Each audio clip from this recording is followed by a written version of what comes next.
Le travail tire son origine non pas de l'homme, non pas de la création de l'homme, mais de Dieu lui-même. Dès le départ du texte biblique, Dieu introduit sa parole en nous disant qu'il travaille et qu'il travaille tout le temps. La toute première chose que Dieu dit à l'homme, c'est « sois fécond et mets-toi au travail ». Comme Dieu, nous devons être en mouvement, au travail. Tout de suite après la chute, une des premières choses qui est remise en question, c'est le travail. Ce que Dieu avait prévu pour être en tout cas une vraie bénédiction, à cause de la chute, a produit pour nous de la malédiction. Le travail a été impacté par le péché. D'ailleurs, on n'a qu'à regarder. Aujourd'hui, on se marie de plus en plus tard. On a nos enfants de plus en plus tard.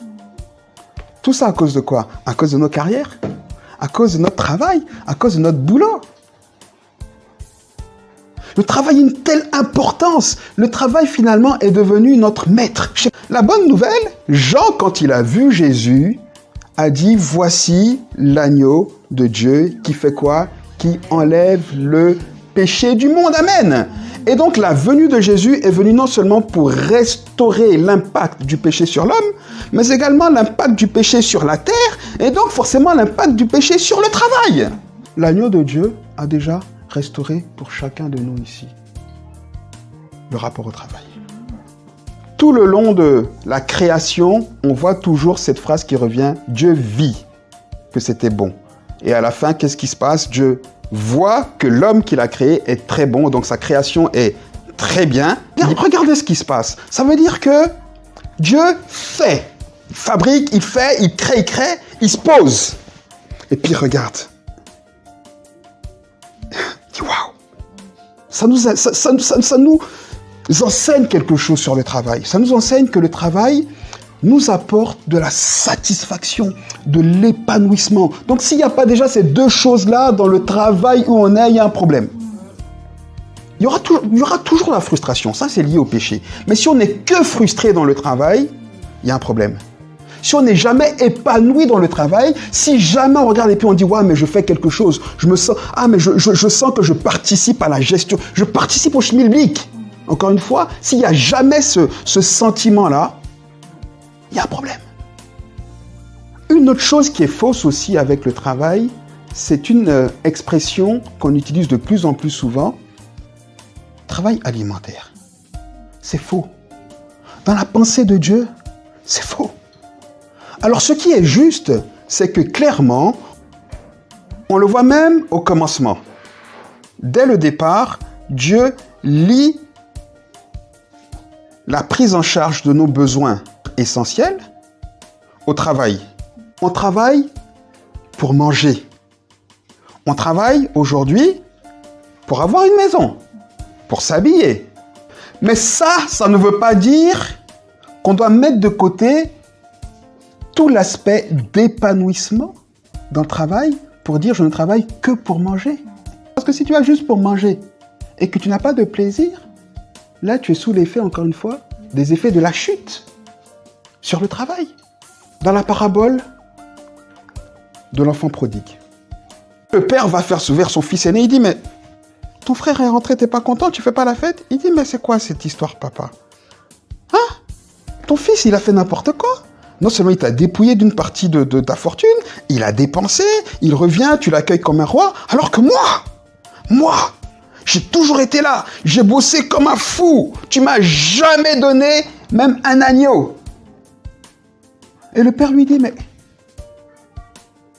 c'est faux ce que tu dis, parce que tout ce qui est à moi est à toi. » Le fils aîné, c'est l'image de la personne qui travaille alimentaire, qui est focalisé sur la récompense. Il est frustré parce qu'il estime ne pas avoir eu la récompense que son travail aurait dû lui donner.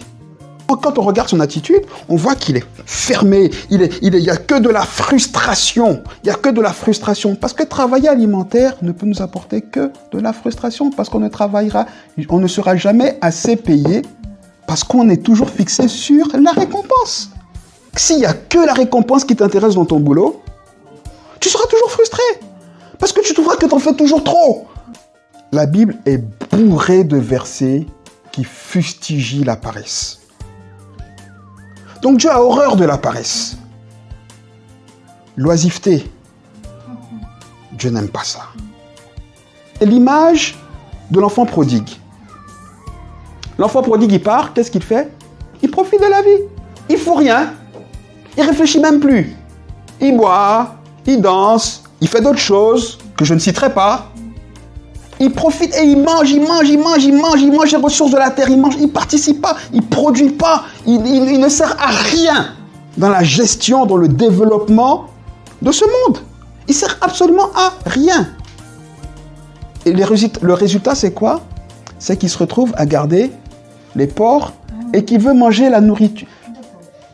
Ah! Et donc finalement, ça nous montre que quand on profite juste de quelque chose, sans être productif en retour, on se bestialise. L'oisiveté, ça nous rend semblables à des bêtes. On ne sert à rien.